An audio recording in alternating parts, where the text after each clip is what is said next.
Hey guys, it's Esteban with Incognitistic again. Today I want to talk about life as a father and being AuDHD as a father and not knowing that I was AuDHD. So, my son participated in a lot of events, livestock events, and such, and it was basically almost like like a sport where parents often have to travel, different fairs, different shows, different events, clinics, getting the livestock, uh, going and selling the livestock, all that stuff.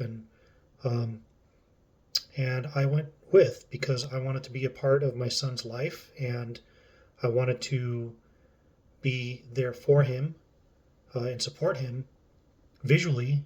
Uh, and I got to say that was oftentimes very difficult because even the fact that I didn't know that I had AuDHD, I still felt the same things that I feel now knowing it. I felt the anxiety, I felt the panic attacks and the need to withdraw and the shutdowns and the meltdowns and to people at first glance uh, it would look like I'm acting different, I'm acting strange, or annoying or rude, what have you. And it was a challenge. It was a challenge to me, and most likely a challenge to everybody else that I was around. And the one thing that I didn't want it to be was a challenge for my son.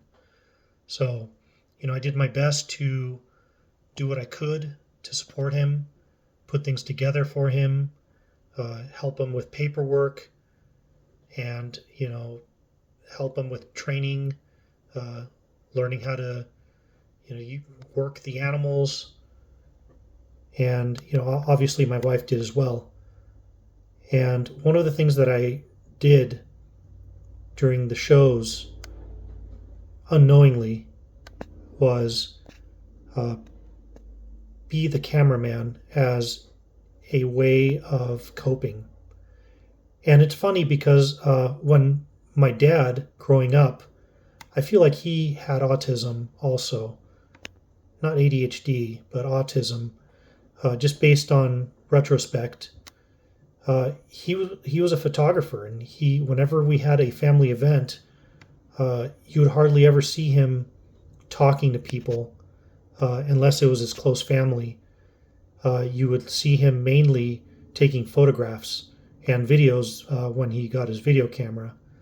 So I guess it's just one of those coping skills that we might use often when we are able to be out in public and do things, is to use something like being the photographer or videographer in order to be there and hold space while still not having to interact with as many people socially as we would otherwise.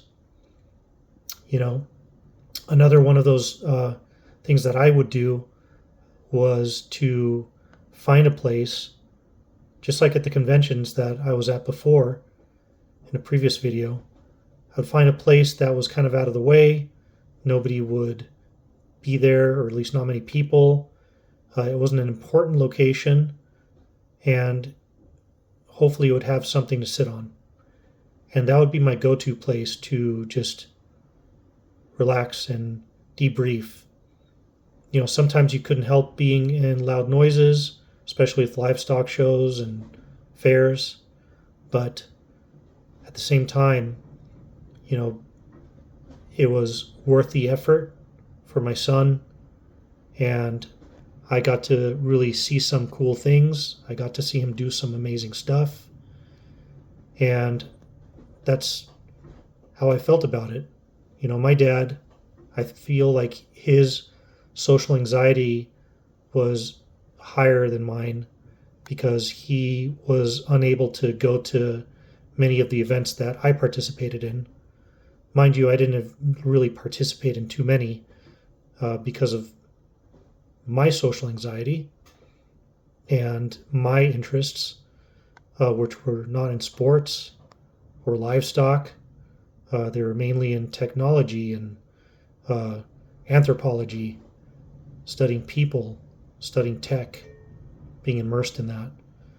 But, you know, he didn't really appreciate being amongst crowds that he would have to personally interact with. So he removed himself from that.